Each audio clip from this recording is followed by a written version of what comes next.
Good evening. Thank you all for attending today's special board meeting of the Santa Rosa City School Board of Education. Opening this meeting Wednesday, January 18th, 2023. All in attendance, please rise for the Pledge of Allegiance. I pledge allegiance to the flag of the United States of America and to the republic for which it stands, one nation, under God, indivisible, with liberty and justice for all.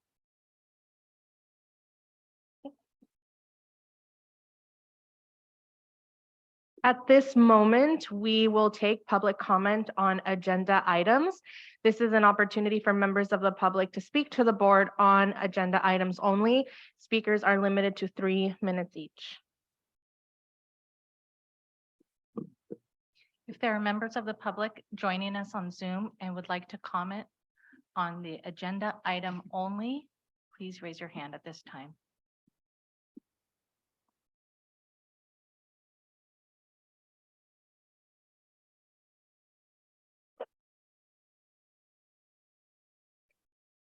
President Manieri, there are no hands raised. Thank you.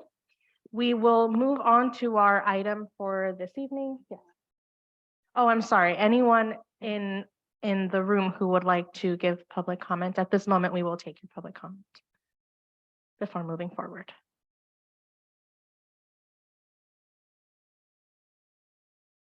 I do not have any blue cards. Okay, great, thank you. So we will move on to our item for this evening, the Santa Rosa City Schools feasibility study report. The board will have an opportunity to hear a review of the feasibility study from the Sonoma County Office of Education representatives and associates, and provide the county office with direction regarding which feasibility options they have an interest in pursuing for further information. And presenting this action item are Superintendent Chernell, Greg Medici, Christy White, and Kevin Gordon. Thank you for being here.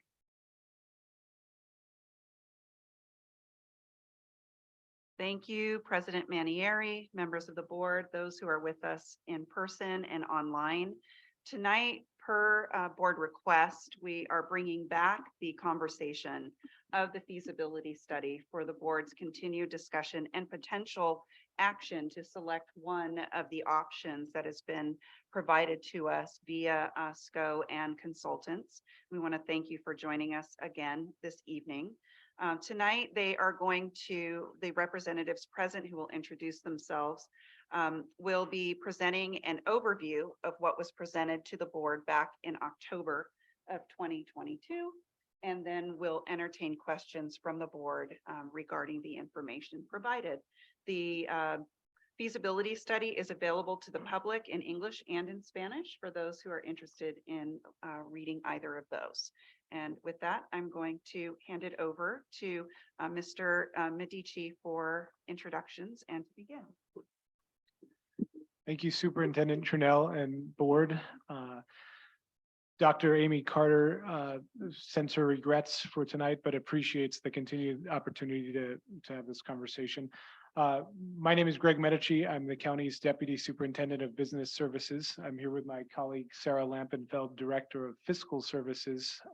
We're joined by 2 sets of experts that has helped in this process. Christy White, who is the lead consultant who created the feasibility study, and also was here on October 3rd when we presented during their first conversation on this topic.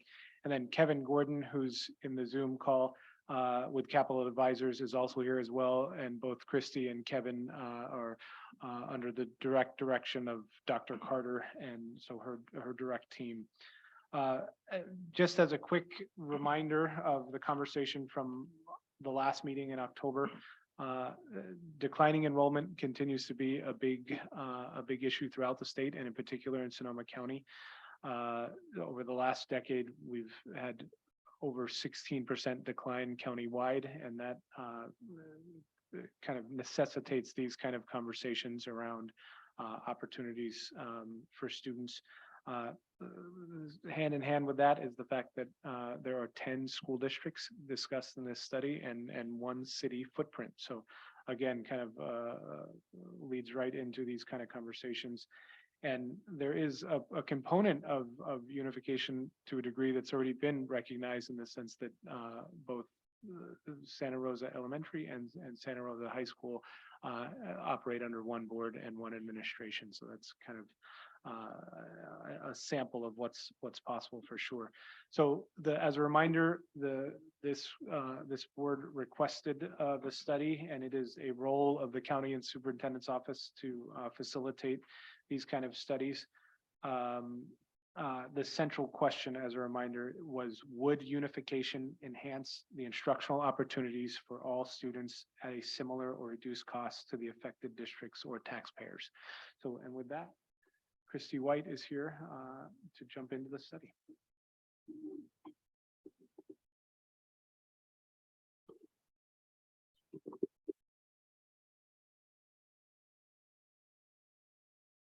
Good evening, Superintendent Chanel, board members, and public. It's a pleasure to be back here again. And we have a brief presentation that we're going to go over, very similar to what we presented to you on October 3rd, a little bit more condensed. But feel free to ask questions at any time during the presentation, or you can hold your questions till afterwards. So let's get to the scope of the study. We'll start there. More slide. There we go. As a refresher, there were 3 scenarios for financial feasibility that we discussed with you. One was the full unification of all Santa Rosa high school districts and all of the 9 elementary school districts. So that would create about a 25,000 ADA or enrollment school district. The second option that we presented to you was creating 2 school districts. And I'm going to show you a little bit more when we get to the maps, but that would basically carve out a separate Santa Rosa Unified School District, and then a separate Rincon Valley and the districts over there school district. And then the third was keeping the existing boundaries of the Santa Rosa High School District, but having only 2 elementary school districts under a common administration.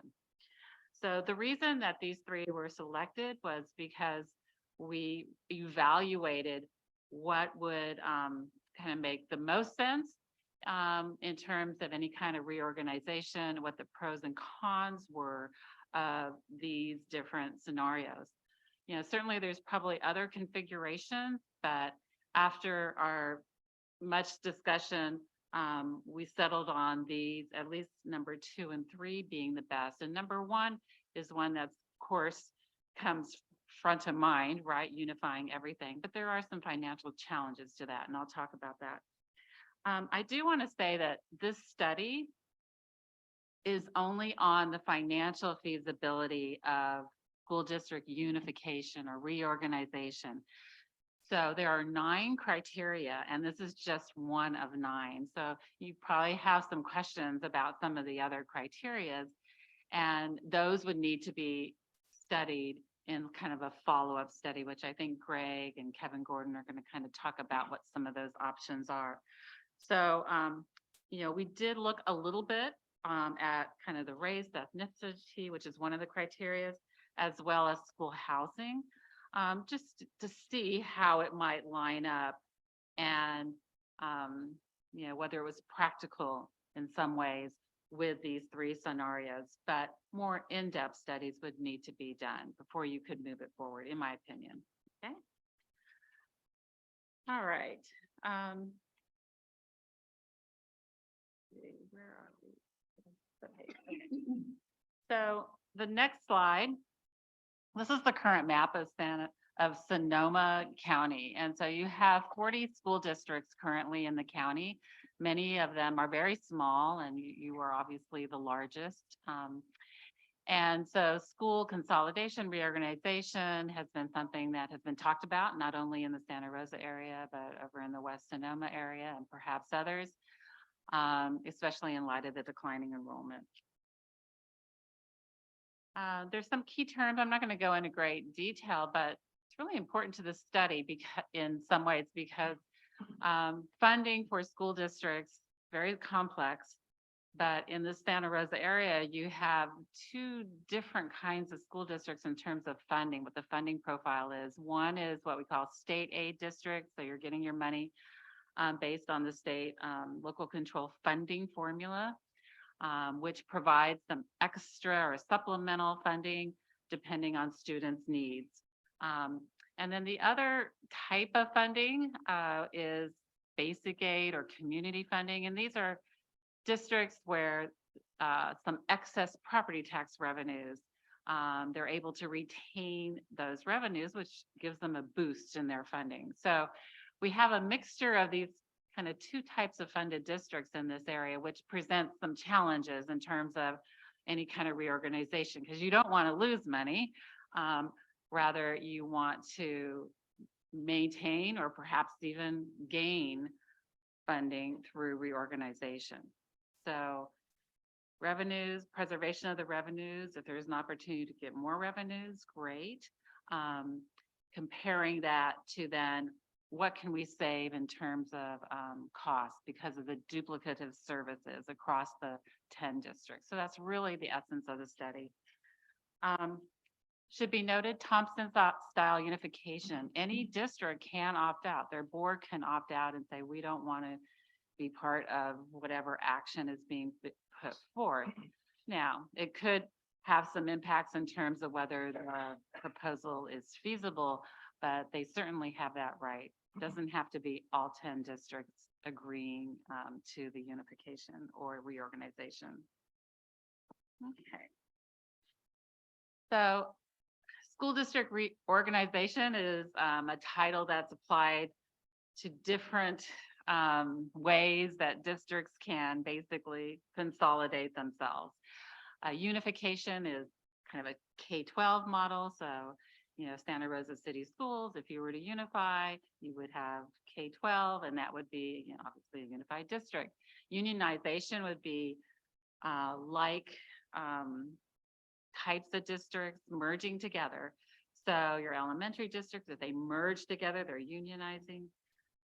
Or if there were another high school district, which there isn't, then that could be, but there probably was one point in your history since you are a Santa Rosa Union High School District, correct? Other terms, unduplicated pupil count, you'll see some references to that. That's where extra funding comes in for your low income and your English language learners. The state provides that supplemental funding and even concentration funding in certain cases. And then just a note that the names that are used in the report are just for practicality only. Any new school district, the new governing board can decide what their name will be. Okay, so the first scenario, again, just refreshing from our meeting back in October, was full unification, right? All of the school districts. And while it sounds appealing, it would be financially challenging, and we'll talk about that a little bit more. While there would be the potential for quite a bit of savings, there would also be the immediate loss of a significant amount of revenue because of the way the funding formulas work. Remember, I said those two types of funding formulas. You're getting more money for your low income, your English language learners under state aid. Some districts are getting more money from the property taxes. And when you put it all together, that excess is lost. So there would be an immediate loss of funding, which should be difficult for a new board to try to manage their budget to that lower number. So we're kind of not looking to go that direction. Although it might be managed carefully given a longer period of time. Okay, so that was the first scenario. The second, there is an alternative. So you're a common administration school district, and you have been for quite a while. And in comparing you to other school districts kind of a similar size, you've already done a lot in terms of being efficient with your funding. So, you know, I looked hard to see, would there be any opportunities for you to further, you know, kind of reduce in various expenditure categories as a result of unification? And probably not much. You've really merged in terms of your administration and those areas where, you know, you can serve both districts very efficiently. The next scenario is 2. Okay, so this one splits the high school district. So Santa Rosa Union High School District would no longer serve the Rincon Valley, Kenwood, Pioneer, all of that, Mark West areas. Okay, so you have 5 comprehensive high schools. And so 3 of, in this scenario, this what if scenario, the Santa Rosa Unified, so you'd unify with elementary districts of Santa Rosa City, Bellevue, Roseland, Bennett Valley, and Wright. And you would have Montgomery, Santa Rosa, and LC Allen High Schools would be in your territory. And then any, you know, middle school or junior highs that are within that as well. So then what happens then with the Rincon Valley areas? They would, there's a couple of options for them. It's not quite as clear cut, I guess, as it would be here. There's some real financial advantages for a Santa Rosa Unified under scenario 2, but there also are in the Rincon Valley area as well. It just looks a little bit different because of the funding over there. Some of the districts have basic aid monies and at varying levels. So, but there could be a Rincon Valley High School district with then an elementary district that kind of feeds under a common administration, kind of similar to what you're doing here.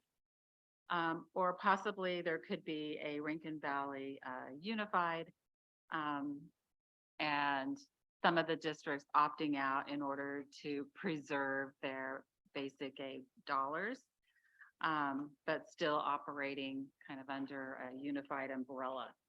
So a little more complicated, but certainly doable. So in terms of, go to the next slide. All right, so let's talk about the money piece of it. So Santa Rosa City Unified. So we're talking about, again, Santa Rosa, Bellevue, Roseland, and Bennett Valley. And it's interesting because this is an opportunity where actually a unified district could have more state funding than you would adding it all up today. And that's because there'd be a higher concentration of the unduplicated pupil count at the high school level, bringing them in from the high school level. And it would give you, in this calculation using data most currently available, about $9.4 million. So it'd be added revenue. The state of California does not offer fiscal incentives for school district reorganization. It would be nice if they did. But in this case, because of the way the funding formula works, there would be added revenues. And then you look at the cost side of it and you say, okay, well, what happens if we were to unify? Well, then you go from, 5 school districts to 1 school district, and there would be opportunities for savings in obvious areas such as, administration, district services, things like that. So when you combine added revenue and this kind of cost savings, it would give the board approximately $17 million in which to spend on, other priorities within the district, obviously education and other things like that. Yes. So in terms of, I just want to be able to know where the middle schools are going. So in this scenario, where are the charter schools? You'll have to press your button. Okay, so the question was, what about the charter schools?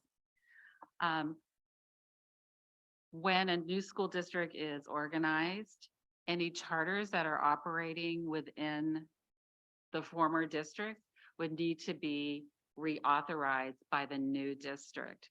So there's no obligation that the new district authorize the charters. It would be a process that would be a legal process that would be followed similar to as if it were a new charter coming to the district. This is a legal area and is one that's kind of outside of my area of expertise. But in discussions with Department of Education, there would be a new reauthorization that would need to happen. Okay. Yes.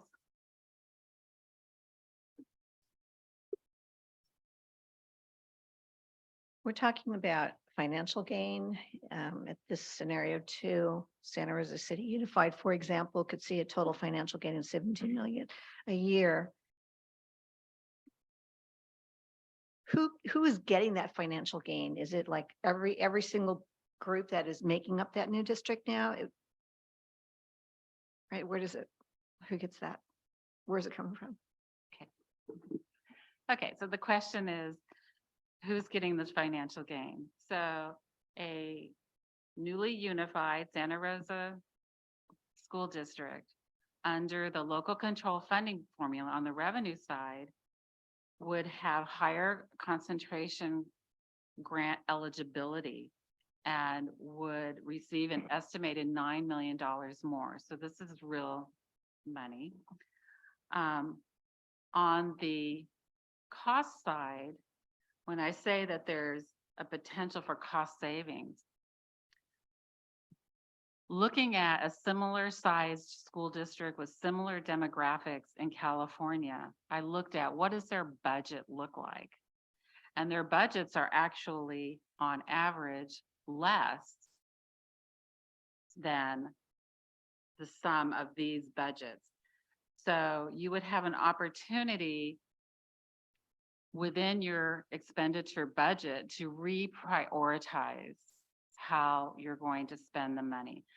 So for example, you know, a superintendent and board and, you know, the business office and human resources, all of these kind of administrative departments are to some extent duplicated when you have multiple school districts, correct? So in doing that consolidation, which you went through as an elementary and a high school district, you would be more efficient with those dollars and be able to spend them elsewhere. So that's the idea. Okay. Yes. So going back to scenario number one, how long will it take for the districts to be, you know, at the $24 million level per year, right? Because you mentioned that it'll take a while, but I didn't hear a time frame as to what that while might be. You're gonna have to press the button. I'll get the hang of it. Okay. The first scenario was full unification, right? Of all of the schools. The problem is you lose funding right away. You lose like $21 million of funding. It's when the local control funding formula is recast for the new district, you lose that concentration grant money that I talked about, that you stand to gain under scenario two. And you also lose basic aid funding from districts such as Pioneer, Olivet, and Mark West, and Kenwood, right?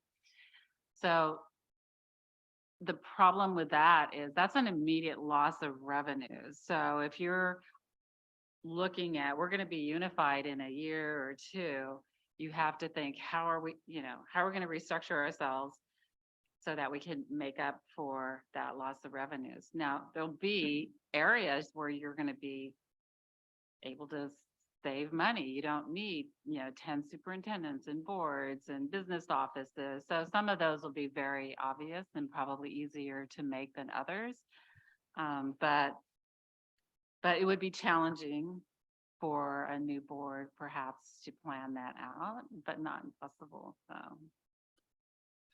I'm sorry, just one more clarification question. You had said that California currently doesn't offer any fiscal incentive for unification. So sorry, if that initial cost as you said, the district, not, I mean, whoever, whatever the district would potentially be under scenario one would cover that cost. It couldn't come from any other, at least at this time, any other sources.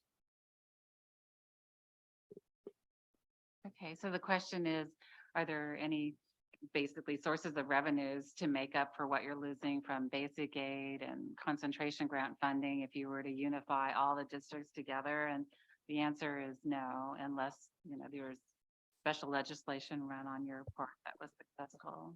And just a follow up to that, on a slide, and I know we'll get there, it indicates a $24 million potential benefit, but then it also says up to $44.8 million. That's a pretty significant jump. So I know we'll get to how we get that number, but you know, it seems to me, at least, even though the complexities of scenario one, 21 million basic aid loss, and then having the potential to recoup it annually at up to 44.8 million.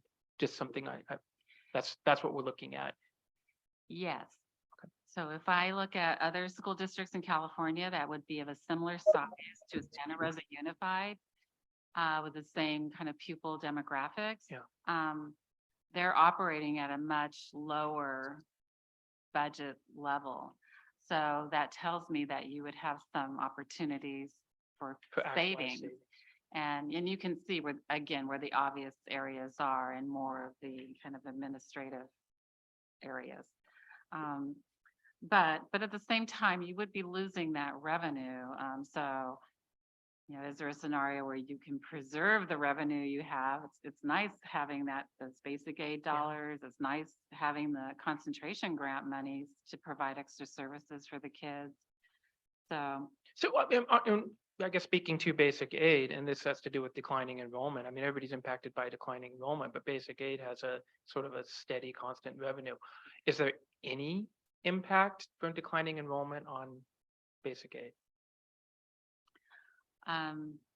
Okay, it actually in a basic aid school district, when enrollment declines, you have more revenues per pupil because, right. The only what we call a true basic aid district is Kenwood. The other districts that receive basic aid supplemental dollars, it's by the operation of the charter schools that they have there, that they're, you know, serving in their district. So it's kind of a complicated aspect of the formula. It sounds like you're familiar with it. Yeah. But yes, scenario 2 and 3 is an attempt to try to preserve some of these extra dollars. Okay. All right, thank you. Director Medina, I see your hand up, and then I'd love to continue with the presentation after this. Yeah, I think I'll just wait for the end of the presentation to comment. Okay, Thank you. thank you.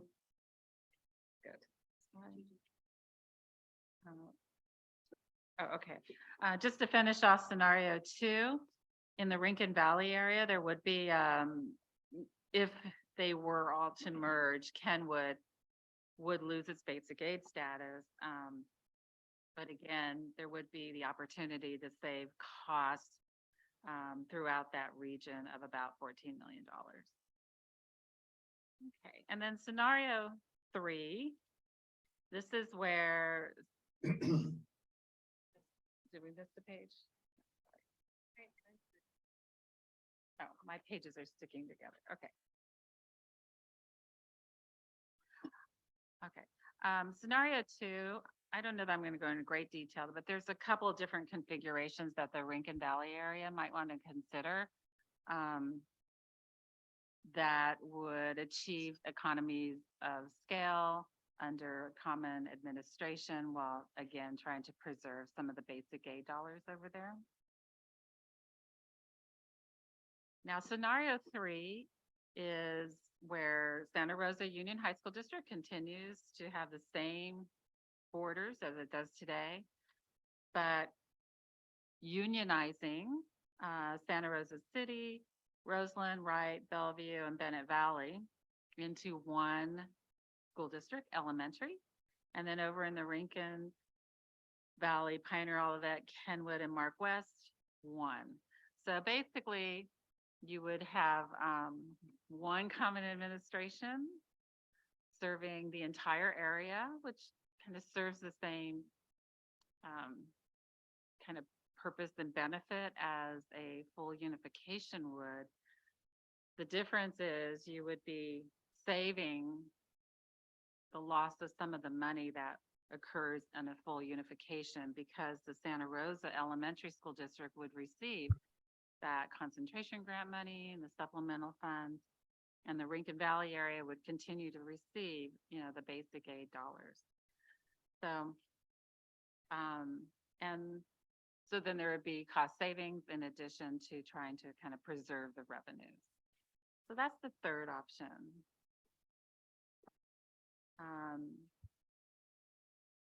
There would be about $7 million positive gain to each of those two elementary school districts. So if we look at the next slide, we can see that scenario 2 offers probably kind of the best financial return because of the additional concentration grant money that a Santa Rosa Unified would receive. That $9 million is real new dollars. And then there's some cost savings just by consolidation. Second would be scenario 3. It would not bring any new dollars to the table, but certainly provide opportunities for savings in terms of consolidation of services. Scenario 1 also does, as we pointed out earlier, have the potential to have a lot of cost savings, but there is also a revenue cost to it. Okay.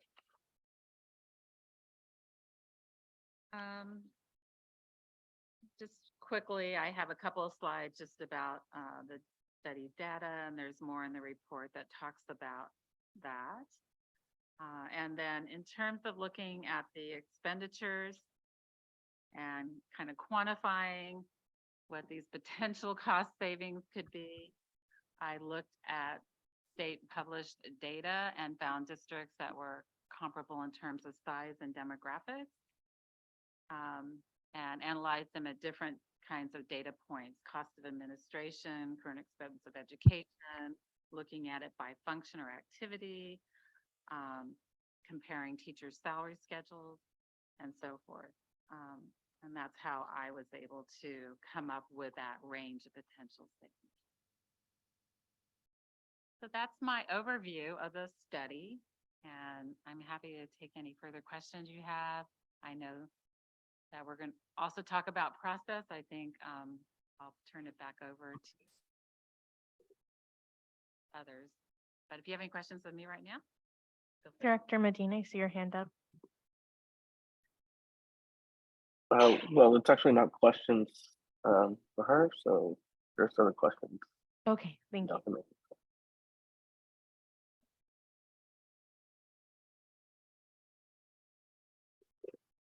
So maybe someone else will speak to this, but politically speaking, because there is a process of approval, right?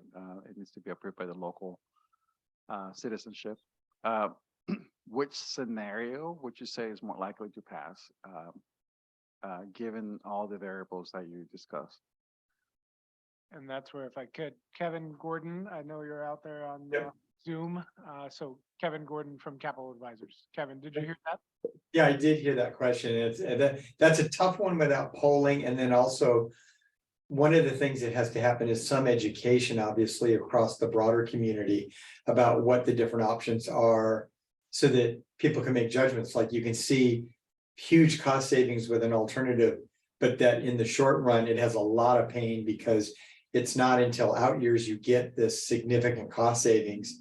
I think there's politically going to be, probably not a lot of political tolerance for, parents and community members to have, really difficult budgets in the short run short term to get to a place where in the long run, maybe you're saving a lot of dollars. But you know, again, a lot of that can be determined by some of the engagement exercises that you guys go through to get community input to the different scenarios that are out there. The more educated, obviously, the community is, the more it changes that the political disposition of the people that are going to ultimately have to evaluate this. And if I may, I'll kind of go into some other things that are really important. Capital Advisors, our firm is a lobbying firm. We represent public school districts up at the Capitol building and have watched over the many, a couple of decades here of doing this work, the iterations of both the disposition of the legislature as well as the behavior of school districts as it relates to unification kind of efforts. And one of the things that's natural for you guys to be doing, and it makes sense, is that when you can see some of the constraints that you have, both in the near term, but definitely in the out years with regard to overall finances, driven by declining enrollment, some of the things you've talked about, it makes sense for you to look at what kind of alternatives are out there that could actually be solutions longer term to the overall fiscal challenges that you may be facing. And one of the challenges of it for you guys is that it runs counter to, you hear a headline about a governor's budget that is either really good, like the one we had in the current year, or the one the governor just proposed a matter of days ago, that is sort of advertised as protecting public education funding. And it's a disconnect between, I always say it depends on what's going on in any individual district and community, because the circumstances are different. And that we actually have hundreds of school districts that before we got to the last couple of years had really serious underlying fiscal deficits, if you will. They had a systemic imbalance in what was going on with regard to revenues and expenditures overall that needed to be addressed. And when you look at the year before last and the current year, is that there are a lot of resources that are coming to the local school districts that are one-time in nature.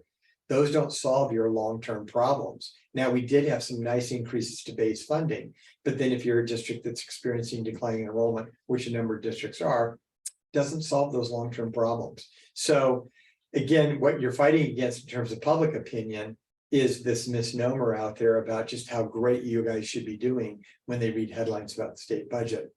So the couple of things I wanted to touch on were, is sort of a sentiment, I think, of the leadership that you guys represent as a governing board, but also I think the sentiment of the new county superintendent Carter, which is that to make sure that the public knows, and I think, one of the board members just pointed it out, that nobody's interested in doing something that doesn't have substantial buy-in from the community. There are different ways of going about unification, but most of the ways involve petitions that ultimately, at the end of the day, people are going to look to the level of buy-in and community, sort of the community embracing whatever approach you take. And I think sometimes when you start talking about some of these different options and plans, there are some in the community who will get a sense that, is somebody going to be coming to jam a solution down our throat that we don't like or that doesn't fit with the community.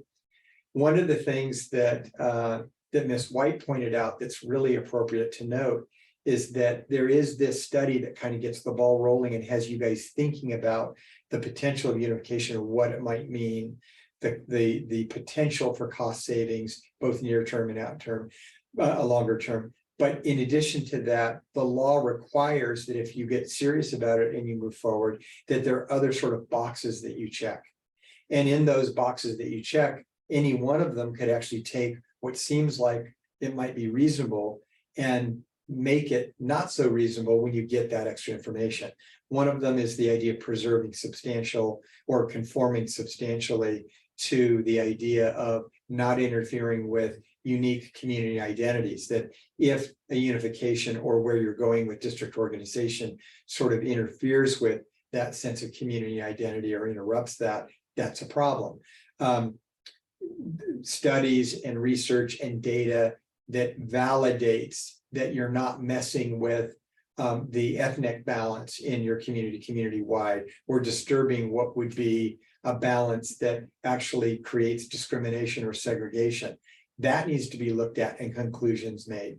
The other are, what are the overall costs to the state? And while I think this report does touch on some of that, that is something that everyone's going to have an interest in looking at even more. Now, of course, as an advocate for public education, I never mind if we come up with a solution that might cost the state more money and they buy into it. But generally, they're looking at this issue because they want to determine if, in fact, this will go to like the State Board of Education for approval. That little characteristic is going to matter a lot. Then there's making sure, again, a study that would encompass the idea of making sure that the plan conforms to the kind of educational performance and outcomes, not disrupting key programs and achievement and those levels of achievement, the aspirational goals that you have as districts. That stuff has to be looked at. And then, of course, facility costs. And there are a number of other items that need to be looked at. And as it was stated at the outset, the study that you guys have in front of you looks at only one of, I think, the 9 or 10 requirements of statute, the different requirements of statute that would have to be looked at. So for people to know, this isn't something that happens fast, and it's not something that happens without considerable debate and input. The second part is the petition process, or rather sort of getting to what's the process look like to ultimately getting a reorganization approved. So there are 3 elements that involve petitions and 1 element that involves the county committee. I'll start with that one first, which is the county committee working in cooperation with the districts, puts a plan together. But at the end of the day, once they have that plan that's put together, it would be submitted to the State Board of Education. And I'll tell you, just from experience, the State Board of Education puts a huge emphasis when they get a plan that comes that way to them. They want to know how much community buy-in there is, how much work was done at the local level to get to consensus. So more than likely, the petition process and then those 3 petition kind of processes are: 1, a majority of the governing board of each affected district must be okay with this. So they take votes. And then, so that's one of the petition processes. So you have everybody on board, a majority of the governing boards of all the affected districts are on board, and you move a petition forward. Another is a government entity like the city council or board of supervisors. They might put a petition forward. And in some cases, we've seen that happen in different jurisdictions in the state. And maybe there's not community buy-in by the school boards and parents in the community. Those don't go very far.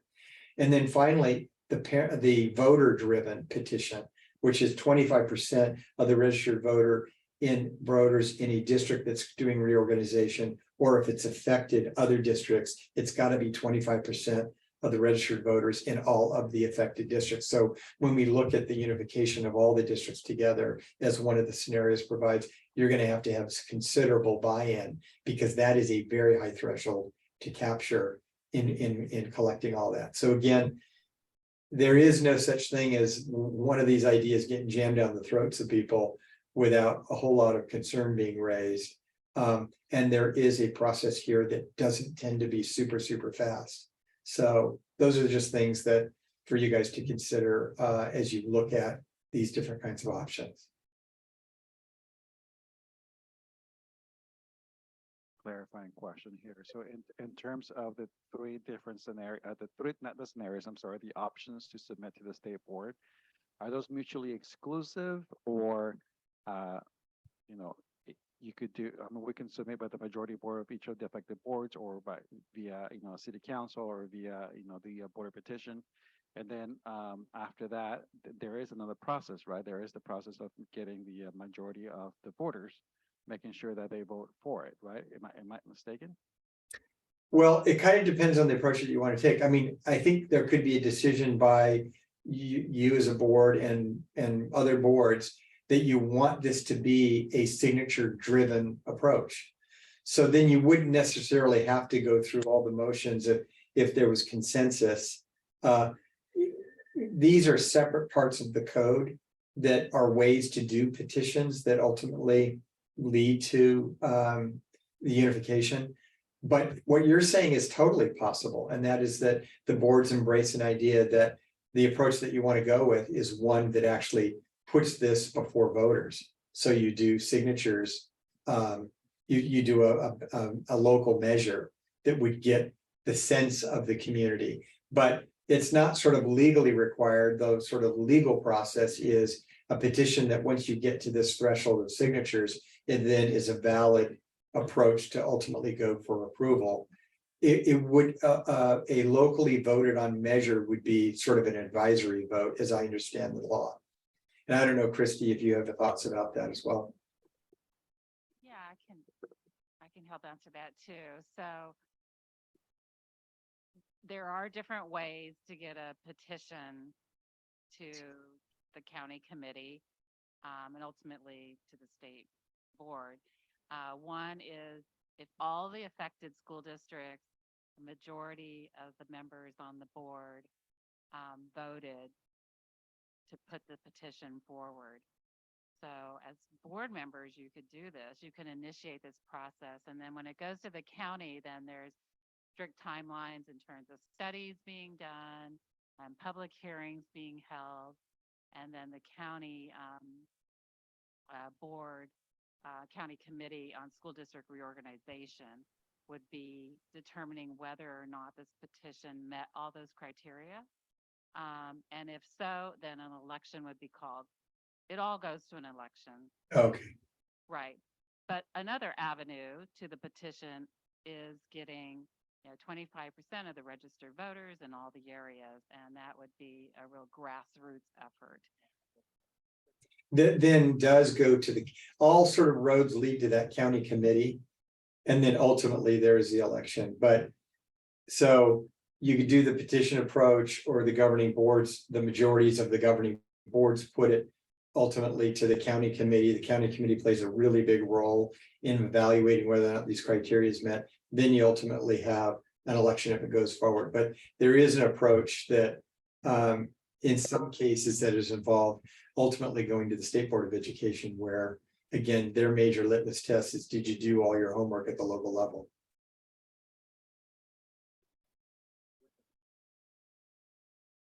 There's always an election of the registered voters. Yes, there will always be an election.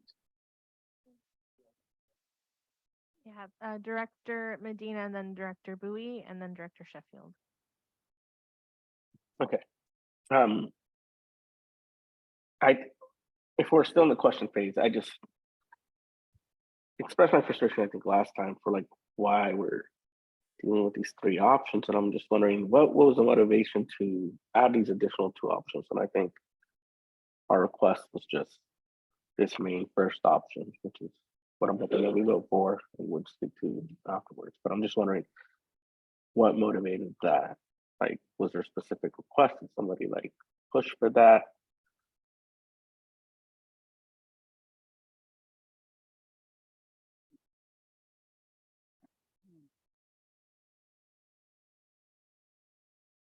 Trustee Medina, just to clarify, you're asking why there are these three options?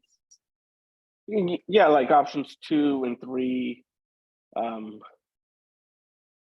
Why was this kind of like proposed in terms of the process, when I feel like our original ask was around option 1.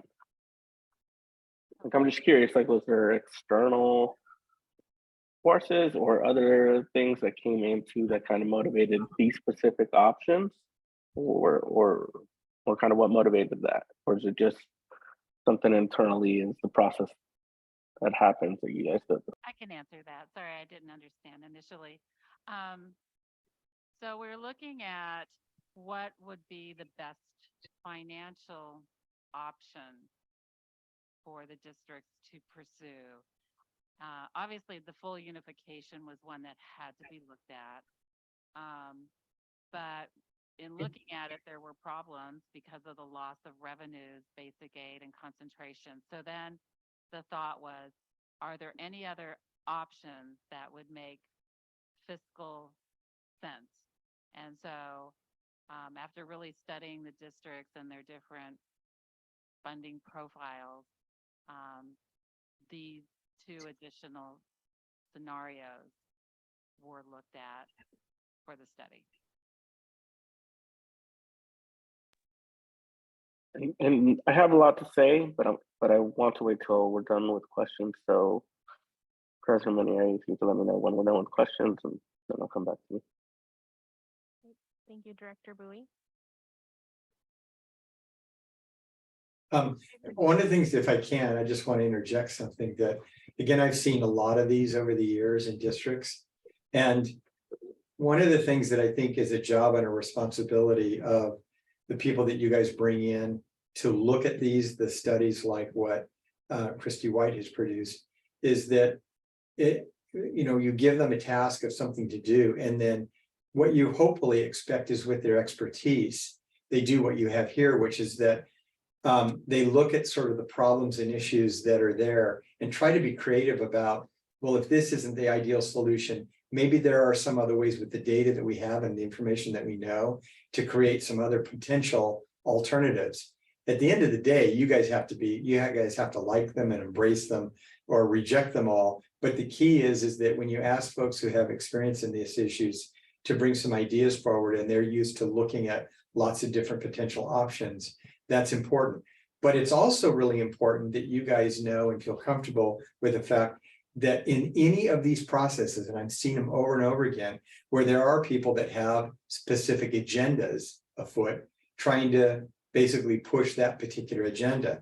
And that's why the folks that you hire, you want to make sure that they're responding to you guys and really as much of an unbiased look at trying to present, honest alternative to you guys without that kind of outside sort of interference. So, and I looked at the report, and again, of course, there's the reputation that Christy White has, is that, I was impressed with the fact that they were doing their due diligence of not just saying, well, we looked at this one thing up or down, it doesn't work, but if you actually looked at it a couple of different ways, there are other opportunities. At the end of the day, if they are sort of equally not very attractive to you, we have confidence the governing board will just say, look, we need a fourth way or a fifth way, or we need to not go in this direction. I think that's really important that you guys have those options. Thank you, Mr. Gordon. Director Bowie. Hi, I know that Kevin Gordon mentioned it a little bit, but he mentioned just in terms of educating the community, and I know that it's already a little difficult and it's a lot of information for just the board to take in. So how would you guys distribute the information to the community so they're able to understand it and understand what's going on financially and with the numbers?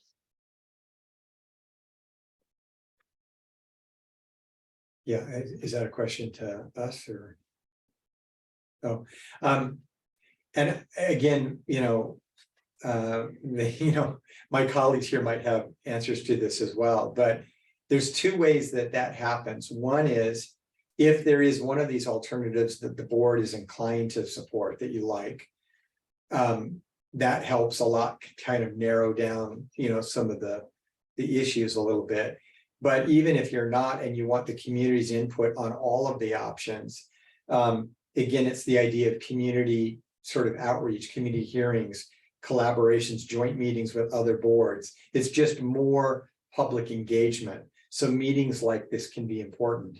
And so that's one of the ways to do it. But the other way that happens sort of naturally with the process is what was talked about earlier. And that is, as you get more serious about different options, you need more information. And so remember that this only looks at one dimension that's required under the law. There are several other dimensions that you're going to want to make sure that whatever you go with, it respects those parts of what the law says and what is expected for you to look at. So it's both that outreach and community engagement in hearings and joint meetings with other boards, that sort of thing.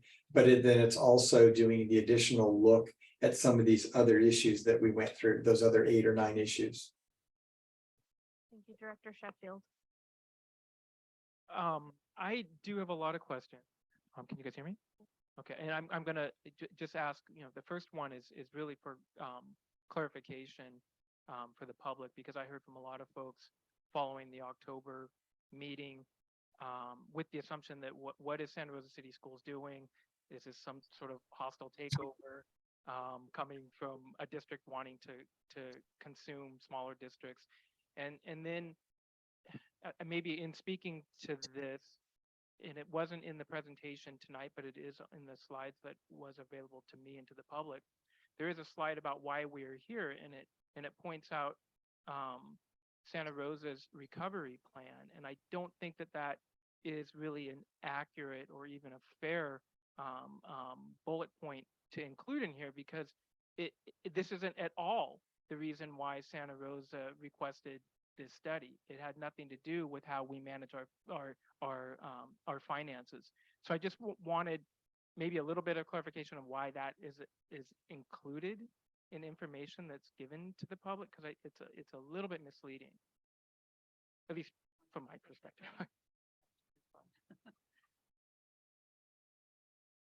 We actually, I believe it generally was understood as part of the initial question as to why the question was being asked and what opportunities in the future may be able to address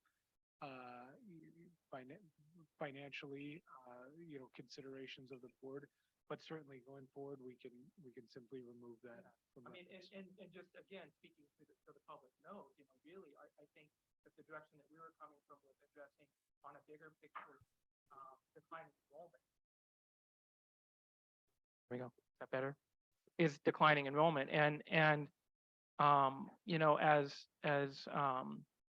as Kevin Gordon had pointed out, and I think it's part of the study as well, is looking at the big picture of declining enrollment, and the study shows that 16.94% of enrollment in the county, it's declined 16.94% over the past 2 decades, and that this is going to this is, I guess, declining enrollment being a much bigger state issue. So I did a little bit of research. I was looking at the census. I was looking at Sonoma County. I think this came from Dr. Harrington, that nearly 19,000 fewer children in Sonoma County since 2000. So that is also, I would say, the reason why we had requested the study. I think, as Kevin Gordon touched upon this, and it's also strongly urged by the Public Policy Institute of California, says that the districts need to be prepared for drastic cuts. Again, that would be the reason why we had asked for the study. So I wanted to point this out so the public is aware that this isn't coming from Santa Rosa City Schools' interest in absorbing. This is facing the reality that all of us should be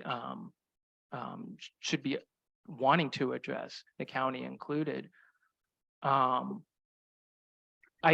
question that I have, at least as far as declining enrollment goes, do we know what the projected declining enrollment for each elementary feeder school might be? If the breakdown countywide is 16.94, what might it be for each feeder district? Yeah. A forecast is not part of the study. I looked at the historical trends, and certainly some districts are declining more precipitously than others.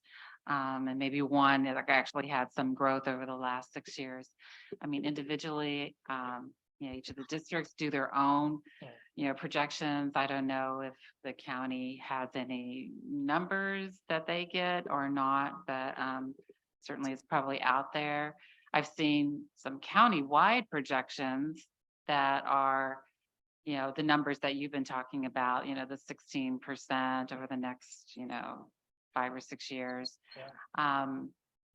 And probably using similar sources that you've used. Right, and Cal Matters and even Governor Newsom, they're telling the public that declining enrollment data trends, this is something that we will be facing for the foreseeable future. So I guess my question to SCO is, other than Santa Rosa requesting this study, are there other districts that are taking steps, any steps, or is the county taking any steps to address this declining enrollment issue, which, again, is the state is seeing as a sort of a crisis?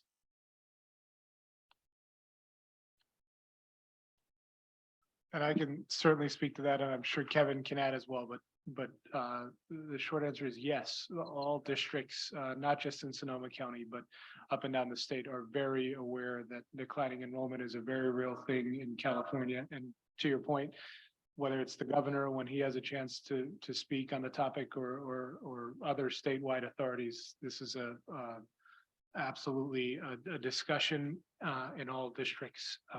And so it's fair to say, yes, they're all considering it. And this one is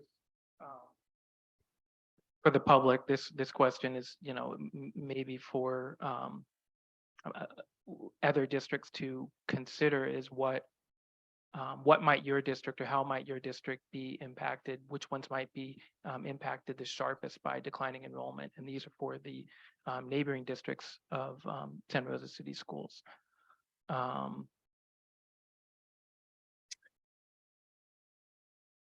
Let me, if I can add a little bit more to the point, I think you're making some really important points. To the reference with regard to recovery plan, I don't know that it reflects the sentiment of, what this thing is really motivated by, if it's written somewhere, and I didn't actually see that part. But the issue is, as you've pointed out, is districts all across the state are having these issues. So every district ought to be thinking creatively about how do you achieve balance longer term. Now, one of the solutions too is the advocacy efforts that we all do together on behalf of public education. And we had some success last year.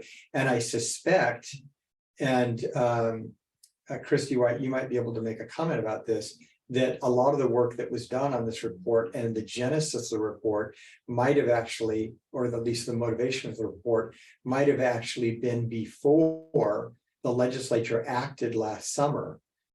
Frankly, in a pleasant surprise after a lot of advocacy over the whole issue of declining enrollment. They did two things. One, we had been working really hard on the idea of moving to a 3-year rolling average. Now, again, that gives you short-term relief, but it doesn't solve it long-term.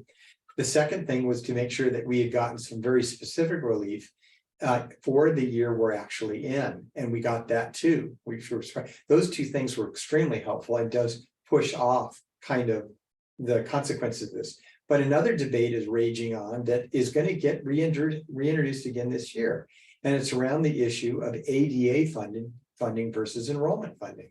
And even if you're having declines over time, the one thing that is troubling and that's important for the community to understand is that when you have an ADA funded system where it presupposes that if a kid misses school for a day, a week, or a month, that somehow you save money. This is just absolutely not the case.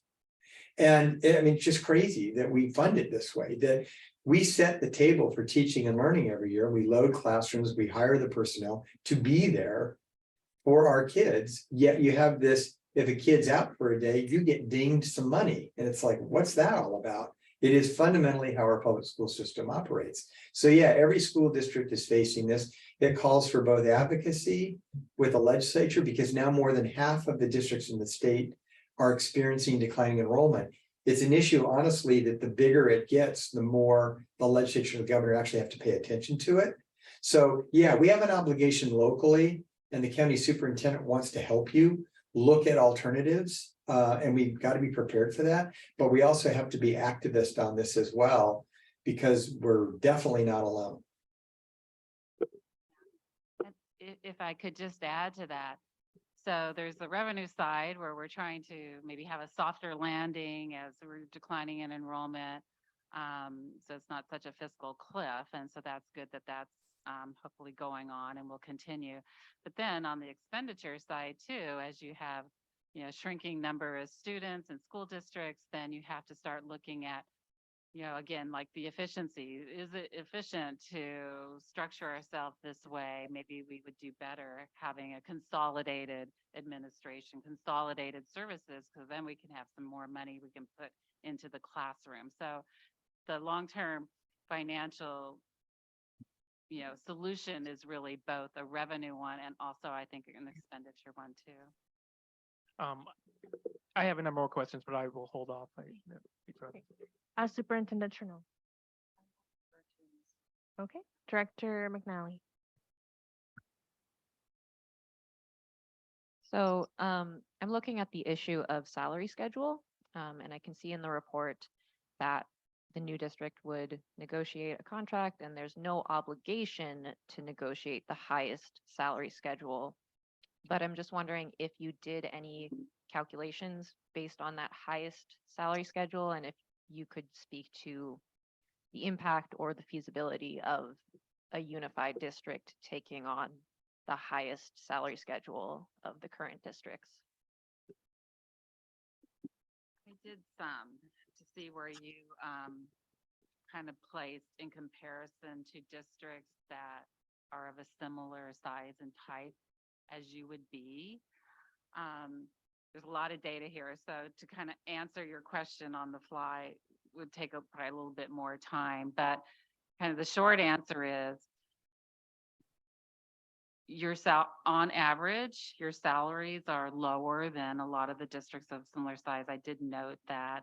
And yes, again, if you're able to save money in other areas through consolidation of services, then there is perhaps an opportunity for a new governing board as they go through their priorities to put more onto the salary schedule and perhaps, you know, reach that highest. But obviously that's a negotiated process and, you know, there's competing, you know, priorities on expenditures. But, you know, when you're looking at, you know, potentially saving, when I say saving, having an extra $14 million, you know, then obviously putting some on the salary schedules of both certificate and classified could be an option, or having lowering class size ratios or improving benefits or, you know, anything related to that. So I guess the answer is, I believe there would be an opportunity to reach that goal. Superintendent?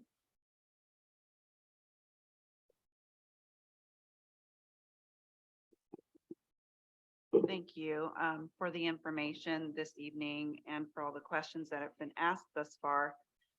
In a former district, I lived a unification and consolidation process.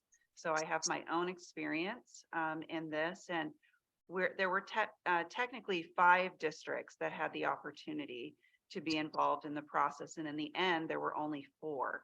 So there was one particular district who opted out, if you will. Can you talk a little bit more about that? What does that process look like? What are the options? As was mentioned earlier, you know, we definitely are looking at all of the angles. There isn't the interest to sort of just consume other districts, and we definitely want everyone to have all the information possible. Thank you. Sure, maybe we'll all chime in on this one. Yeah, so there's a provision in law, it's commonly called Thompson style, to help facilitate school district reorganizations. So it's not just an all or nothing.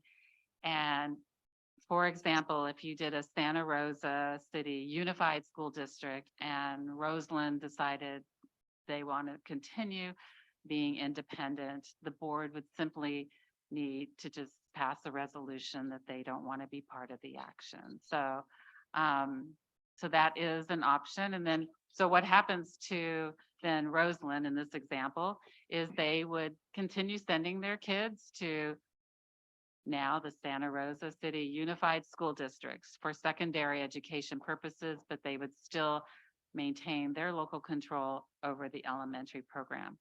So, any school district has that opportunity. There could be more that decide to do that. Yeah, these unifications can kind of be done piecemeal too, where, you know, a core group unifies, some stay out, and then others decide to join in at a later date. As a follow-up to that, as we've heard the different ways that this could be petitioned, what if the community were to petition that, say, using your example, Roseland was included? How does the Roseland, again, going with your example, how would they navigate that, knowing that the community was asking for the potential of Roseland to be considered? Would that board action technically stop them from being included in the petition? I'm not a lawyer, I'm an accountant, but my gut tells me that yes, that the board action would take them out of it. But again, it's a legal question you would need to, because then the question, if the voters approved it through a general vote, then probably the board's resolution would not overturn an actual vote, but if it never got to a vote, probably. So, but again, a legal question. Thank you. Director Fong, before we move to your question, I just want to ask, do we need to finish a slide deck still? Or we're done with the slides? Okay, great, thank you. Director Fong. I actually have a process question. Process question. This is an action item. Yes, that's correct. Action to what? So this is an action for the board to explore one of these options. So we're not moving down a definitive path of implementation. We are giving direction to continue exploring one of these options. This board will direct our team That's correct. to explore one of the scenarios. That's correct. Okay, I guess my question is, we could pursue a scenario. What about all the other feeder districts?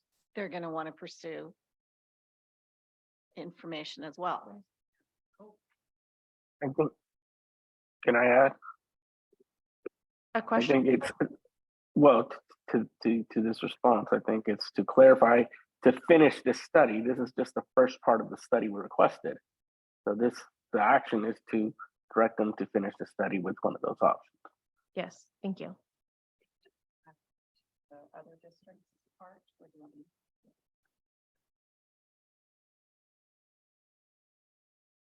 On blue light.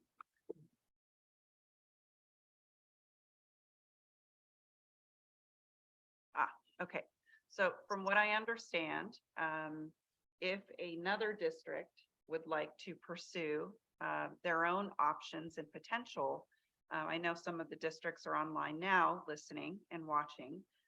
They would have to go through the process of requesting a similar process with SCO to what Santa Rosa City Schools has requested.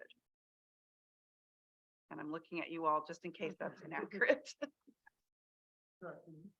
If I could, trustee Fong, and collectively, so yes, these options are in front of you. If it is completely the board's will, if there is no interest in either these options or moving forward, then nothing in code or otherwise requires that the county office continues to pursue finishing this report.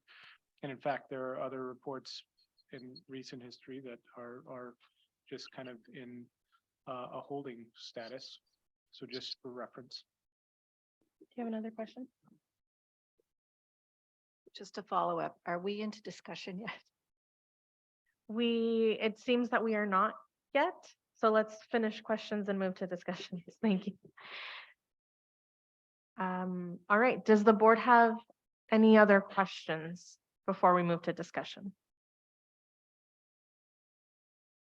Okay, now I believe we are in discussion. And Director Medina, I see your hand up.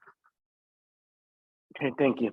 So I guess to everybody, this is really, for me, this has started since my first year on the board, really the interest to get this moving forward. I know it's a long process, a multi-year process. And for me, the interest outside of what seems to be very common sense fiscal financial interest comes from the bigger perspective of our community. For as long as I lived here and my experience as a student and living here, I've felt a lot of segregation within our community, and a lot of it comes from our school districts. And to all be combined as one is what I feel is it's more than just about the financial perspective. I think the second part of the study is about the educational outcomes that we could achieve through that, but it's also about creating a stronger, unified community. I feel so much division and segregation that comes from how our school districts exist now. And I feel that in the long term, this will benefit our community on many levels. And I know that this process will be very divisive. Many people will be resistant to change. From administrative perspectives, all superintendents, it's against their self-interest because they would all basically be fired and a whole new district would have to be created. Our district would be dismantled, all districts would be dismantled, and a new district would be created.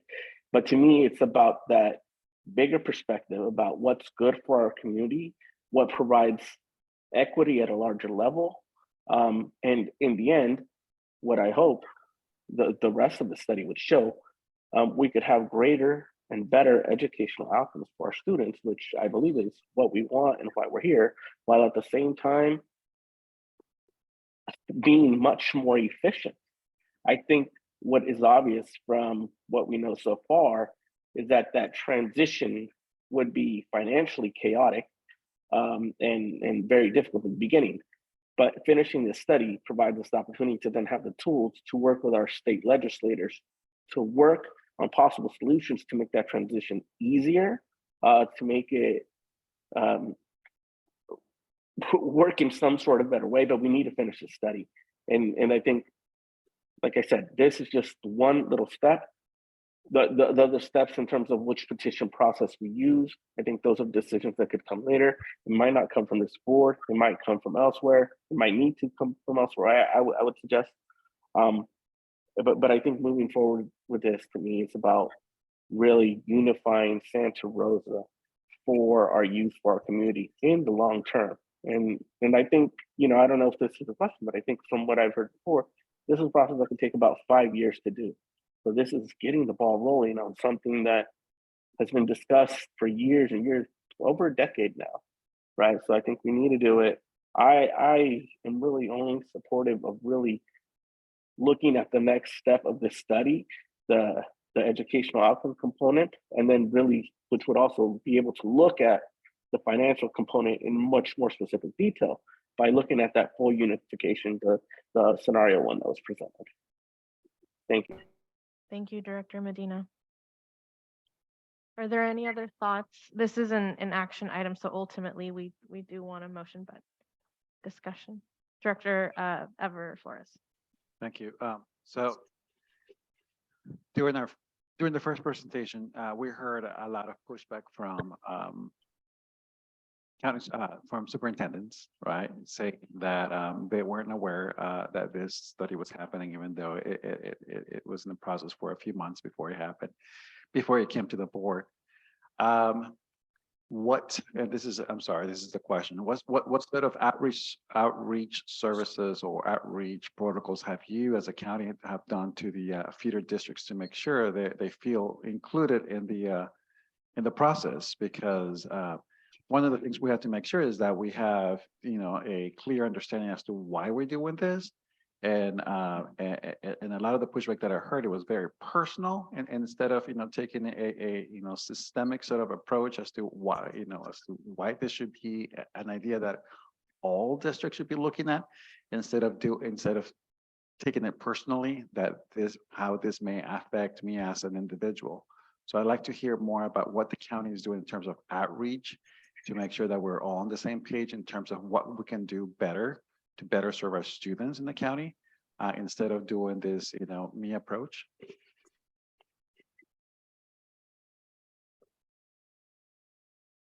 And I think Kevin can speak to this perspective as well, but certainly every individual district in terms of communication has kind of inputted the communication as they see it, but we have had outreach through email and through our website and otherwise related to the study. But I would say, Kevin, if I could, when this topic, not just in Sonoma, but in other places in your experience comes up, maybe speak a little bit to kind of the the community feelings. Yeah, I mean, the key is that the sentiment you're expressing is that's something that has to happen, but it's like chicken and egg. You start with, is this something we're interested in exploring? But then you got to get community input. I don't think it makes sense. I mean, if you don't have any data, you don't have any information, that you're going out to every board or going out to the community saying, hey, ought we look at this issue first and then start looking at it? But you get the ball rolling with an initial take on, are there solutions here that we ought to explore? What's a baseline of just some fundamental information that gives us a sense of whether there's anything worth pursuing at all? And then you do the outreach. So it seems to me, as I mentioned earlier, that a next step, if the board wanted to explore one or more of these options, which could be all of them, is just to do more meetings that say, we got these 3 ideas out there. We want to hear from people about all of them, or you pick one of them. I know you talked about an action item of picking just one of them. I don't know that you're limited to that, but that just keep the conversation going. Is one or more of these helpful to the other districts? And maybe they each need to look at it and give us some sense. And that someone mentioned it earlier, they may decide that there's an idea they have for yet a 4th alternative or whatever that actually may work better for them or other collection of districts or everybody that's involved with this one. The key is to keep the ideas for how do we grapple with some of these fiscal trends that we're going to face in the future, and are there some solutions here that are worth continuing to talk about?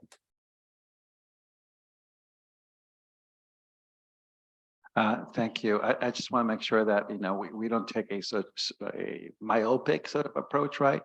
And then I was just a little bit taken aback last time that, some superintendents were undermining this process instead of, engaging in dialogue and conversation with the county.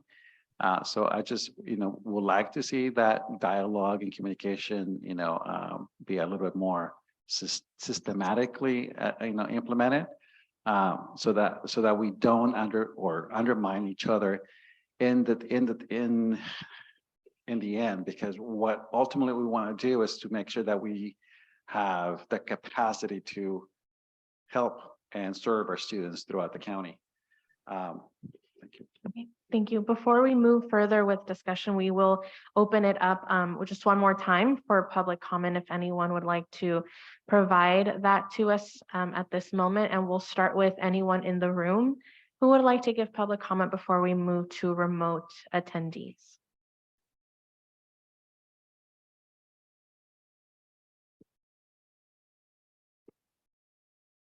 Is there anyone in the room who would like to come forward to give public comment? Okay, we'll move to remote attendees. If there are members of the public joining us on Zoom and would like to comment on the agenda item only, please raise your hand at this time.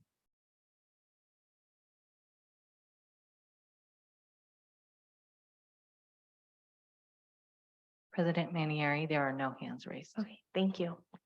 I see Director Sheffield's hand up, and then we'll go to Director Fong. I just wanted to continue along the lines of Director Flores, where, communication with other districts and wondering what we can do, what Santa Rosa City Schools can do, and what the county can do. I think that Trustee Medina brought up his support behind scenario 1, mostly from like equity and demographics and his history growing up in the community. And I'm just going to circle back to the bigger picture for me that I've already talked about, is the declining enrollment. And a question that I might have for Kevin, but maybe not an answer, is that, if we, meaning Sonoma County, and our neighboring districts, don't do anything to address declining enrollment, what might happen and what's happening elsewhere? Kevin, if you have an answer to what might happen elsewhere, that would be great. Well, I mean, unfortunately for you guys, I have an opinion about everything. But what it is that a couple of things happen sort of realistically. What happens when the legislature doesn't solve this for us, which is always a possibility. The problem is they're not floating in money anymore. Yeah. So, I mean, if things were like a trajectory like what we've seen the last few years, I would suggest that we continue to be really aggressive about what are you, the legislature, going to do? Because what I wrote a little letter out to a lot of legislators last year where I said, declining enrollment is your opportunity to raise per pupil spending. Keep them, find ways to get the money to flow to LEAs without taking it away from them, so that we can actually raise per pupil spending. That's what we really ought to do. But of course, they did do a lot of that. I mean, we're going to see when the dust settles on per pupil funding, will it actually have gone up because of some of the investments we made. But still, there's probably more things they can do. But what will happen, because we're going into a more constrained sort of economic scenario, what will unfortunately probably happen first will be you put a budget together that at some point doesn't balance. And then we get into the AB 1200 process, for those of you that aren't completely familiar with that, where our friend, the county superintendent, has to, she's there to try to do whatever she can support the work you do on teaching and learning. But there is a role that she has, this responsibility she has for fiscal oversight, where she says, hey, this doesn't balance. You guys need to make the cuts to make it balance. And then it's right back in your lap again. And then you start to have to making these tough choices about, you're not elected to come in there to cut programs for kids. You're elected to try to do the very best you can. So that is not a pleasant experience, and you want to avoid that.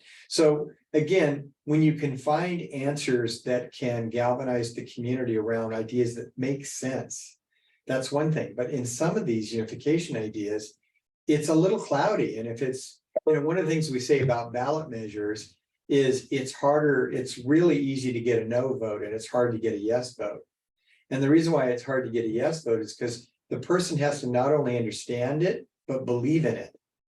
Confusion is the friend of the no vote. If someone is even confused or thinking it's cloudy or even doubtful whether or not it's really a good thing, they vote no. So going into this, what we're really looking for are some ideas that are intuitively smart things that we ought to do that make more sense financially. And if it isn't that clear, I think you're going to be in trouble. And then the other issue is that, as you guys have mentioned, there's clearly a demeanor by the superintendent and this board that if you move forward, you want to do it in collaborating with people across the entire community, not making anybody feel like we're putting something on it. Because the truth is, you guys are leading. You're pointing out to a broader community of districts that don't realize the same thing's going to be happening to them. That's it exactly. And Kevin, what you talked about, what districts ultimately end up doing is they're fighting to hit that bottom line in their budgets, and the cuts that they make year after year and probably would continue to make with declining enrollment. On top of that, you would have neighboring districts battling over students for the ADA funds to fill the empty seats. And in a way, this is sort of already happening, and we're seeing it with, maybe the rise or expansion of charter schools. We're seeing whatever, sort of approaches that districts can do to make their schools be more attractive, market competition, and possibly at the county level, we might see more inter-district transfers or requests that would come through. As I said, more district charters or expansion of charters, teacher shortages, something that we had addressed in October when we talked, and substitute shortages, something that we faced, throughout the pandemic. But we'll all be fighting over these teachers in a state, an environment where we're seeing, fewer and fewer teachers, and again, more general fund dollars, resources being used to make the schools more attractive. And that, again, goes back to, my leaning for us having a much larger, greater community conversation around scenario one. It has a lot of challenges, and I think that the transition at first would be really difficult. But if we have years to prepare and greater discussion, the outcome is just, it's something that's better for the students. It's better for the community. It's better for those feeders, the students that are coming from feeder schools coming and preparing for, you know, the next level. Right now, you know, those students are coming in and maybe they're maybe having to make a pivot and an adjustment to prepare for their next level. And they go into high school and, you know, how best are they best prepared for the curriculum that's designed for that we have versus what they were, how they started in the earlier years? I don't know. So these are the, you know, adding to the discussion. You know, again, looking at scenario one for me has always been, you know, the bigger picture issue. With the understanding that this is a conversation that we need to have collectively with all the districts. And it's going to take time. Thank you. Director Fong and then Director Medina. Thank you, Ed. I totally agree with lots of what you said. And Omar, thank you. I'm going to try to arrange my thoughts and try not to get mad at what I say finally. Santa Rosa City Schools has started this because we're looking down the road and we're in it for it down the road. Whoever's on the board, we have started it. We believe in it. We want to get it done. We don't want to shove anything down anyone's throat. I am not comfortable with choosing a scenario because that's already falling into us telling people what we think is best. I believe we need to have a area-wide discussion and we bring people in and everybody gets to be at the table and we get to do it ourselves together, all of us together. We're talking about other boards, other superintendents with the districts that have been named. We're just bringing it to the table and we're including everybody at the table. So for us to choose a scenario, let's start here, doesn't make sense to me. So I'm not comfortable choosing one. And then like Kevin points out, rightly so, and we've talked about this many times as a board, you know, we're at school dysfunction by a million cuts, right? And so all these things are happening because we have this Byzantine way of doing education and funding education. So it would behoove us together, not district by district, to work with our partners, all of our school partners, all of our educational partners, including our labor partners, to bring pressure to the legislature and just say, you know, I don't know, red for ed, whatever, we can call it something else too. I like that slogan, but you know, we're sick and tired, we're not going to take it anymore. And so I think that's where I want to put our energy. This is going to take a lot of energy. It's going to take a lot of bandwidth from each of us. And so I'll just repeat myself.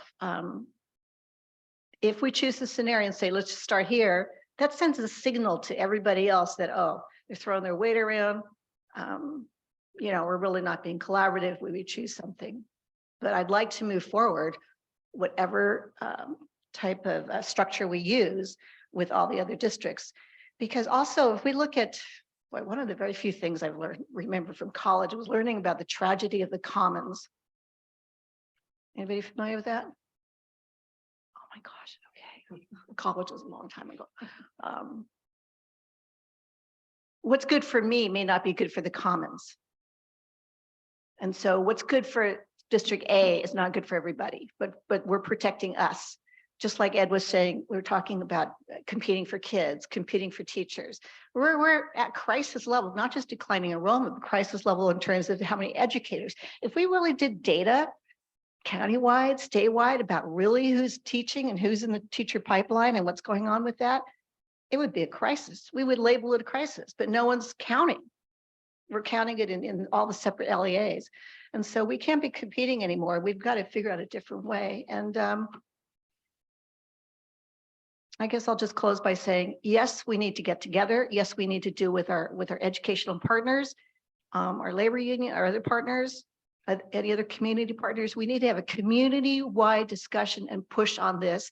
And I think the Dr. Carter and her office might be the ones to help this, and the Nifty Niners or the, yeah. Okay, Thanks. Thank you. Director Medina. Thank you. And thank you, Dr. Fong, but I disagree in terms of not taking a decision now. I think we need to remember this is just a feasibility study. Our action is just to complete the study. It's not shoving anything down anyone's throat. It's to have this tool to look at this possibility. The idea of a petition or something else, moving action, actually taking action, that comes way later.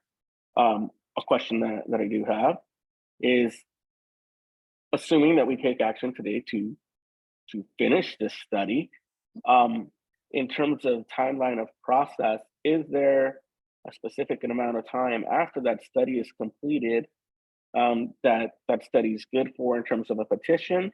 Or is this study just, because I believe this study is a requirement of the process, but is there like a certain amount of time that it's good for before a petition can be brought forth based off of this study? And to add to some of your comments, Director Fong, I think a lot of that community engagement in the future really revolves around the information that's contained in the final results of the study. Right now, we're just looking at an idea of the financial impacts, but once we give them actual direction, they could really look at more detailed information as to those financial impacts. How would it really affect us? And I think one thing that really needs to be looked at in more detail is also the charter schools and what financial impacts that may have, especially with AB 1507, and how that may play in the future of our district with so many districts. So yeah, I'm going to say that I still really recommend that we complete this study with the direction of scenario 1.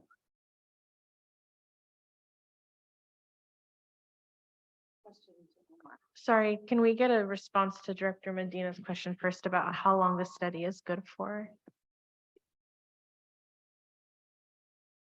I think I'll go to Christie's thought that these are very legally specific questions. I would say broadly, and again, none of us are representing here as attorneys, but yes, there are finite lives. There was a study approximately 15 years ago in West County along the River Road districts, and very relatively recently, the state superintendent's office kind of sent a letter to Sonoma County saying that for their purposes,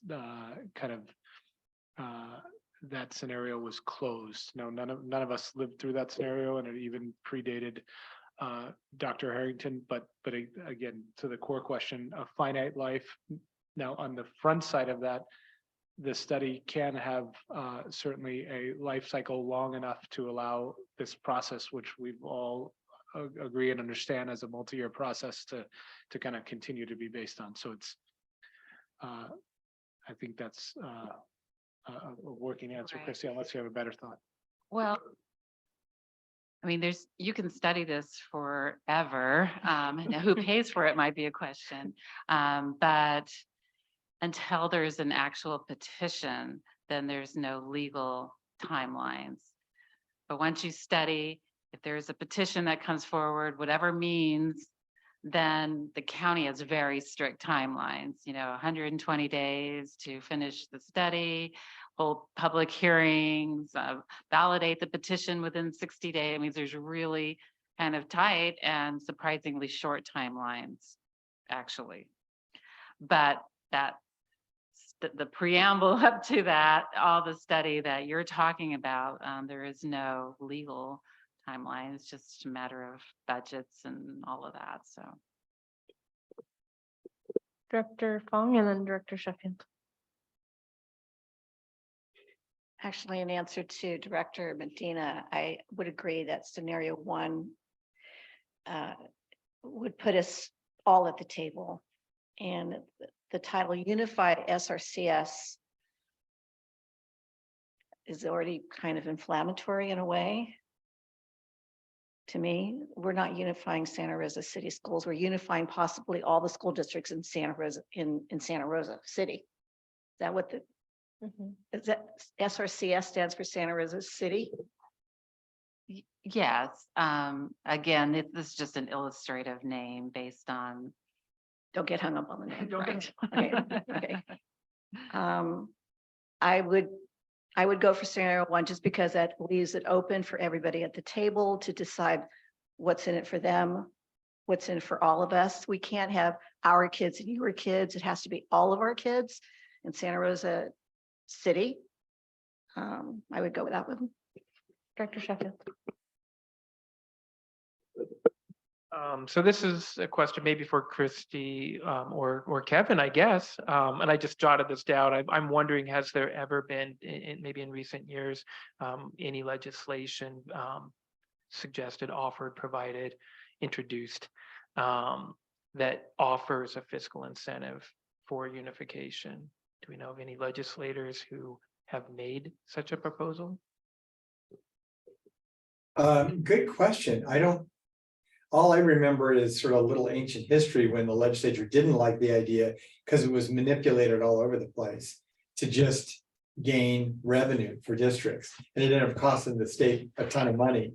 But to me, I also think that we get lots of complaints all the time from legislators and others about how many small school districts that we have all over the state, and that there ought to be consolidation. If they really believe in that, they ought to create some incentives for us to consolidate. But I can't think of anything in the last decade, but I don't know. I don't know, Christy, if something comes to mind to you, but I don't. Well, before the local control funding formula, it used to be that the state would pay you the difference between the average salary and benefits to level up. You didn't have to negotiate that way to the highest salary schedules and benefit schedules. So that was a very real fiscal incentive. And when they came out with LCFF, it just went away. So I guess that would probably be a good starting point, is to bring that back if I were a lobbyist. Right. And I'm not. But Yeah, it's a good idea. All right, thank you, guys. Director Medina. Yeah, I think I was just going to add from the October presentation, that was one of the things that was pointed out, that, I believe there has not been an LCFF consolidation yet. So these are some of the issues that would need to be brought up.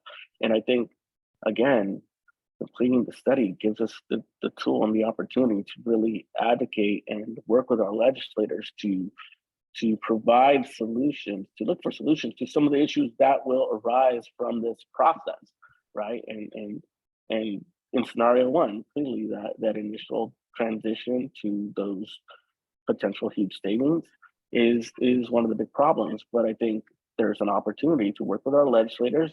I think it will be required for us to work with our legislators to find solutions to whatever those issues may be to make this happen, because I can't see, being a state legislator, seeing these incredible savings on a large level and not be willing to do something to work towards that end, because it's financially efficient. And hopefully, as I believe, when we see the end result of a study, it also creates much better outcomes, not only for our students, but I think collectively for our community. So I just wanted to, again, point out that if this happens, well, as of now, unless somebody else does it, it would be the first LCFF consolidation.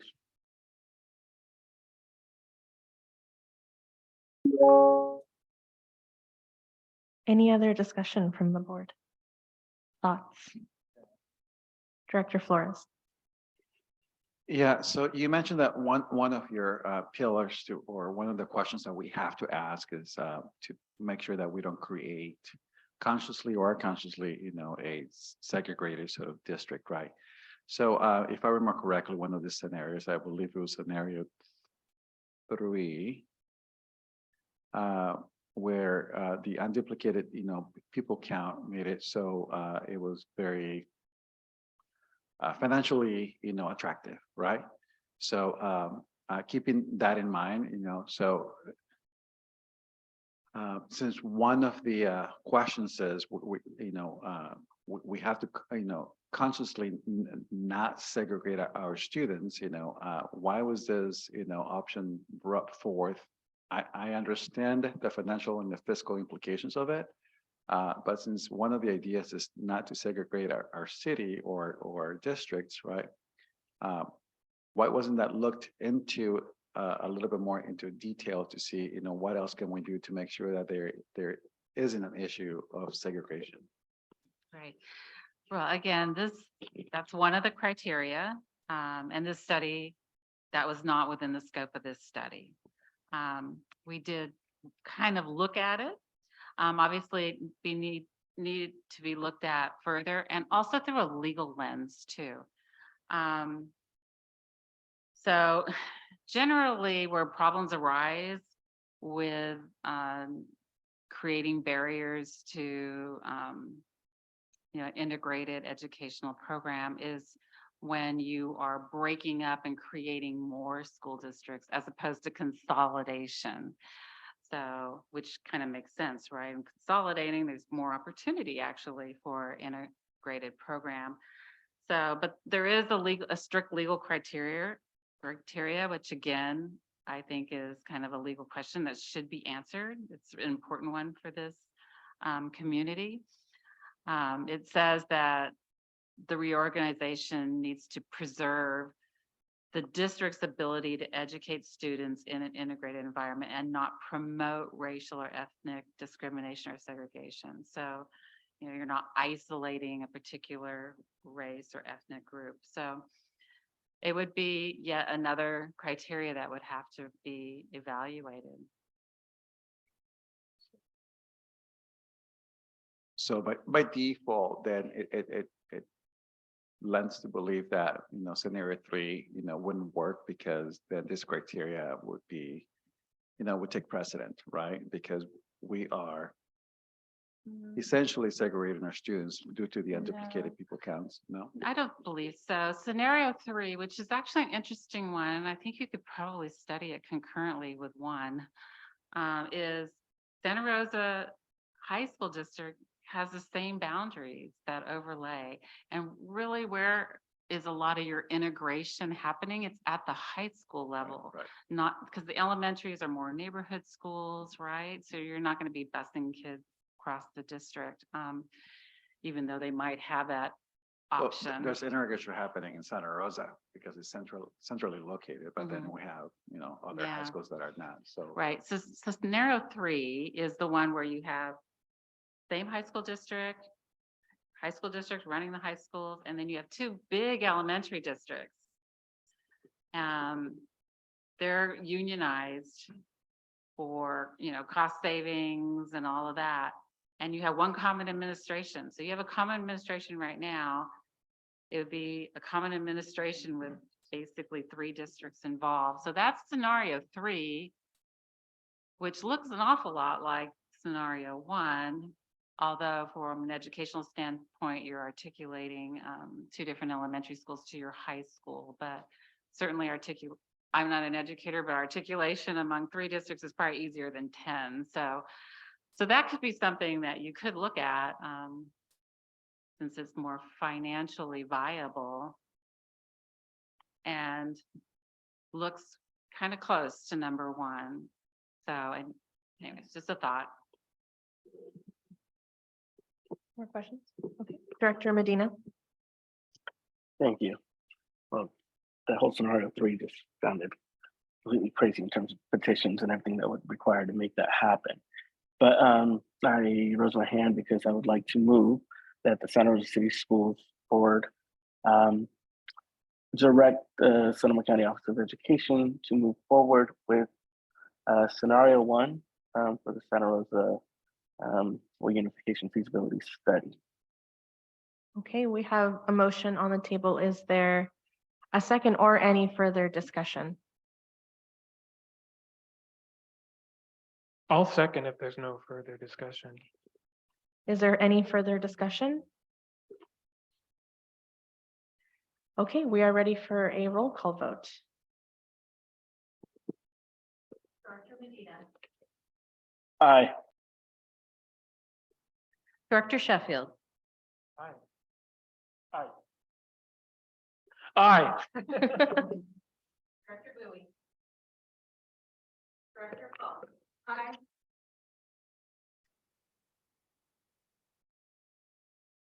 Director McNally. Aye. Director Flores. Aye.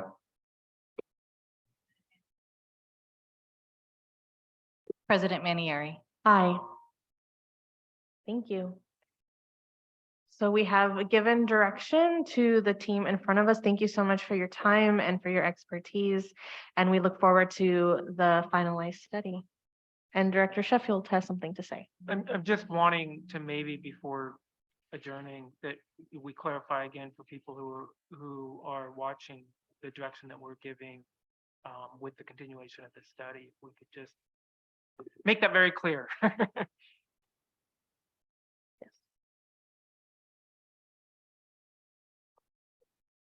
Yeah, do you want us Oh, to, or do you want them to do that?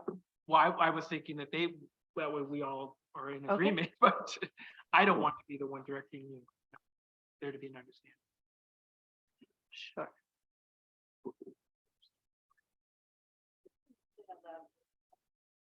So what the Santa Rosa City School, or would you like to do this? Yes. Yes, we will make that clear. And could I just ask, do we have an idea about how long it might take for the study to be completed for scenario one?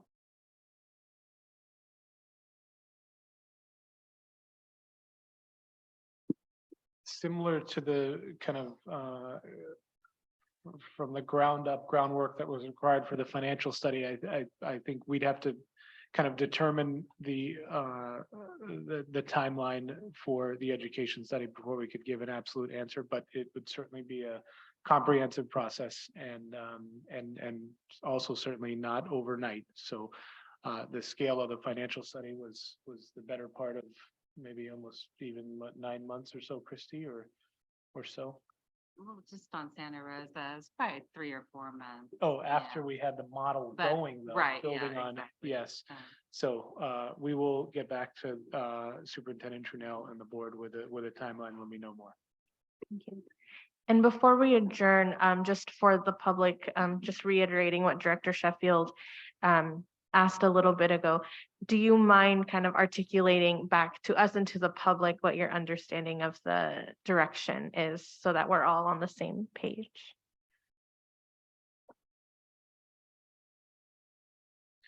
The county office is going to move forward completing the second stage of scenario one related to education program.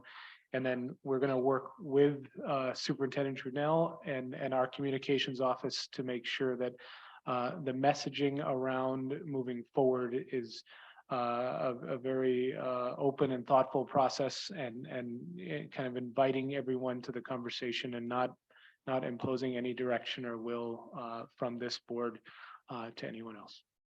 Thank you so much. Thank you, everyone, for your time this evening. And before we adjourn officially, Superintendent Trunell, are there any last announcements or thoughts? I know that this process has been lengthy, and I just want to again articulate our appreciation for the work that's gone into the process and for very thoughtful conversation, discussion, and questions from the board and from our community. This is a very complex process, and the last thing we want to do is offend anyone. I think, as has been heard this evening, the board's true interest is how we serve students and do it in a way that gives them all of the opportunity and all of the resources that we can. So we will keep this student-centered, and thank you again for your time, everyone. Thank you. And today's meeting is adjourned. Thank you, guys.